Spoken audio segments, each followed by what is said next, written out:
Hello, Torah community. It's Rav Nat. I'm here to share with you some words of Torah for this week's Parsha, Beshalach. After Kriyat Yam Suf, Bnei Yisrael, after 3 days, traveled to a place called Mara.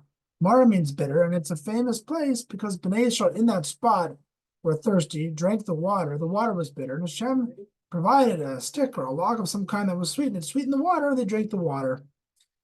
Kotzker Rebbe has a beautiful interpretation of what was going on in this story.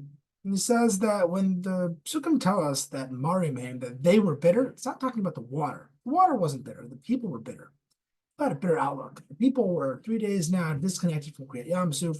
They're starting to wonder, what's with Hashem? We haven't heard from him. Was this all worth it? What's going to be? Where are we going? What's the end goal here? And they started to have a very bitter perspective. And therefore, them tasting the water, it was bitter. It could have been the best water in the whole world, delicious, most amazing water.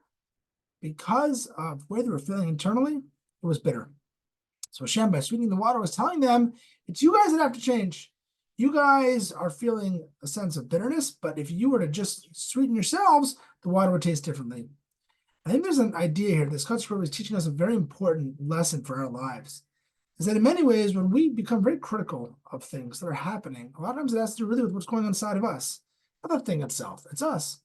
If I'm frustrated or really upset or have a critical eye towards whether it's something, my family, friends, work, something else going on around me, and I'm very, very feeling bitter and negative surrounding that. So every little thing I'm going to critique. I'm always going to see the negative, always going to see something bad.